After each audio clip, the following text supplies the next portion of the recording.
Welcome back. You're still watching Business Morning on Channels Television, and we're focusing on the maritime sector today with particular emphasis on policies and laws that should be guiding how the sector is being run to ensure that we get the best out of the sector. And I have here with me a maritime expert, and he's also a fellow of the Certified Institute of Shipping and is a former special assistant to Director General of Nigerian Maritime Association Authority, beg your pardon, Nigerian Maritime Authority, Galtima, Liman. Thank you so much for staying with us on the program. Well, just before we went on that short break, we were talking about how much participation we have of foreign companies in Nigerian waterways. You said about 95%. Should be higher, but you know, for conservative reasons, they always say 90% and all that kind of a thing. But so I don't know whether or not any of these things has changed in light of the difficulties we still have with the petroleum industry bill. Okay, so let's just assume a guesstimate now, between 90 and 95%. So be it, yeah. So we know that these people are, we have them very noticeably on our waterways. How much of this how much can Nigerian, seafarers and the rest of it partake them? Is there a joint venture kind of thing, or are they, in charge of everything that goes on and we just oversee? Unfortunately, the Nigerian seafarer is not faring very well in terms of, like you said, participating as on the employment platform. For obvious reasons, as I said, the industry essentially is still dominated, and no foreign tanker owner would prefer a Nigerian, for instance, in contradistinction to his own national. But you're working on my turf. Exactly. We should be working together. I mean, there should be policies and laws in place and a form of regulation to ensure that this happens. Precisely, that is why now you are having the problem with the petroleum industry bill, for instance. Bills that are supposed to empower the Nigerian nation. It's going through a lot of difficulties there. And as I said, we must understand the fact that the current trade term itself, as operated by the NNPC and the international oil companies, where I gave you an example of the FOB, for instance, that makes a blanket opportunity for an off-take oil taker to provide shipping platform. And for those that will be importing machineries and rigs and all these other things, and the import leg, doing so on a cost and freight basis. So right from the word go, you've had policies that up to now have not been changed. Now, if the grand norm, which is the policy, the trade policy itself, of the country, it's inimical, if whatever subsectional legal instruments that you bring, that particular policy had made it extremely very difficult for you to participate. I will give you an example, for instance. Now, if you say you want to bring in some rigs or some kind of freight for the coastal transportation, these transactions had taken place 5 years ago. And the letters of credit, the LC in terms of the freight had already been signed in favor of an outside interest. Now you come back today in 2013 and say, okay, I want to participate in this particular trade. Mind you, the freight CBN had already, transferred that funds to the supplier in the first place. So there's nothing you can do until these particular elements are being seen and corrected right from the word go at the topmost level, presidency, CBN, NIMASA, and the foreign minister of trade, and all these other things must look at it in totality, and this had not happened. This is what I'm saying. Okay, so it's not a case of there not being enough capacity development in terms of our seafarers being capable, to handle some of these foreign vessels to the extent that we can have a Nigerian flag flying on all of these vessels. The sweet thing about it is if you have professionals driving the process, it does not take yesterday, not even today, for these anomalies to be corrected. It's not essentially the fact that you have the policy constraints. No, even the policy, if experts look at the policy, like for instance the sales contract, the crude sales contract tells you that the Nigerian National Petroleum Company can invoke a cost and freight a commercial transaction, contractual transaction, if it wants to do so. So in which case today NNPC can invoke that transaction for a particular spot sales, for instance, and that will bring in the indigenous participation very actively. So it's the element that expertise, which is quite key to this trade that is highly competitive, is not being effectively utilized for purposes that ought to be. So how can the cabotage law be effectively implemented? Simple.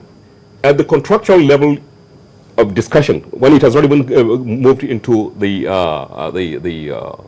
practical implementation on ground, at that particular stage, you must, as a Nigerian nation, insist that this contract that you want to do in 2015, starting when the cargo now will be, arrangements will be, must involve this particular set of Nigerians. And those Nigerians that are capable of providing this must provide safe ships, reliable, good prices, and all that. So international best practice comes in.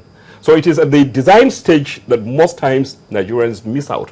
I give you a practical example of what we did in 1994 with the fertilizer import, which was a very huge, that was during Adamuchiroma, who was the Minister of Agriculture, I could remember at that time, and we were directly involved with that negotiation. And it was advertised that Nigeria was to import millions of tons of fertilizer. We saw it at that material time, that was a very big freight element involved. We were able to meet the Honorable Minister, and I can tell you with all degree of seriousness, Nigerians are patriots when it comes to being enlightened. And the moment he saw that, and the ship owners at that material time were well organized, they partook in that transaction. You know, and it was unprecedented at that material time because we were able to foresee this. Now, today in trade, you say, okay, Nigeria is going to export so and so volumes of rice, tons of rice, because of the new policy transformation agenda that says Nigeria is going to, you know. So at that material time, when that policy comes out, the shipping people, the NIMASA, together with the indigenous shipping companies or national shipping companies, you know, need to aggregate their competencies together and say, look, there is a forward contract that is going in. We need to arrange for that to take place. But most times what you have is when these contracts have been concluded, that is the time you see them come in with their woos and cries and saying that, look, they've been left out. Now, when looking at the Nigeria Shippers Council now, have they really, you know, played their role in all of this? Have they really been effective in the implementation of the cabotage law? No, the Shippers Council essentially had been very active in terms of the, what do you call the inland container depot, the river ports. You know, they've been very active also in the formation of the Council for the Regulation of Freight Forwarders. They've been crying very loudly that, look, there has been a lacuna in the terminal operation. As at the moment right now, when the concession element was done, because of the huge funds running into billions of US dollars and all that. So those with the funds were essentially the foreign companies were able to get some of the major terminals in the Nigerian. So, and when this was done, there was no Ports and Harbors Regulatory Authority in place. Which means right now that those that are controlling the terminal decide in an oligopolistic way what prices they charge. And though the Shippers Council is arguing that, look, this had become very inimical to the Nigerian trade, and so they need to see where they can not only have moral suasion, but be transmitted into the Nigerian Transport Commission, they call it, and given the powers of the Port Regulatory Authority so that they can checkmate these private sector oligopolies that have now. So is it that there isn't any good collaboration between all agencies concerned with the sector? It's strategic, as I told you. It's something that is incipient, you hardly see, but it's the shipping trade, and it's key to how you move your foreign trade. And because of its importance, nations that have been very active in this trade would not go down quietly. You need to have, I remember there was, we were part of the negotiating team in Geneva. Every other week we were traveling to Switzerland to take a position before the World Trade Organization in 1995 came on board. And you could see how the European Union, the World Bank, the traditional maritime nations were cohesive in their defense in making sure that shipping platforms are not let out to outside competition. Like, for instance, the Alaskan oil export. The U.S. made sure that it torpedoed the World Trade Organization and did not allow any free competition on that area because the Japanese were coming in. So this is the kind of mindset that policymakers ought to have in Nigeria, which unfortunately is lacking.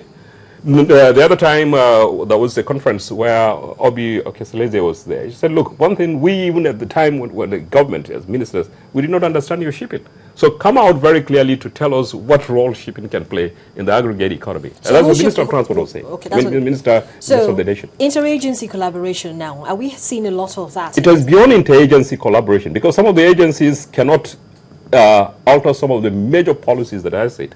Like, for instance, the trade term, for instance, It's being controlled by the Ministry of Trade, it's being controlled by the CBN, and who is going to talk to them? If Nimasa talks to NNPC, for instance, I want Nigerians, these are Nigerians that listen, he said, look, I'm scared about what you want to do to the Federation account. Because Nigeria's dependence on crude oil as a monoproduct, it's about 95% of the foreign exchange comes from that. And whatever arrangements that are not so sure for me, I will not allow Nigerians to come in. So you have two agencies that ought to collaborate on an issue that is affecting the foreign exchange earning of the country, having difficulties to understand themselves. So you need to have, and that's why later on there was an argument for the need for a presidential advisor to Mr. President.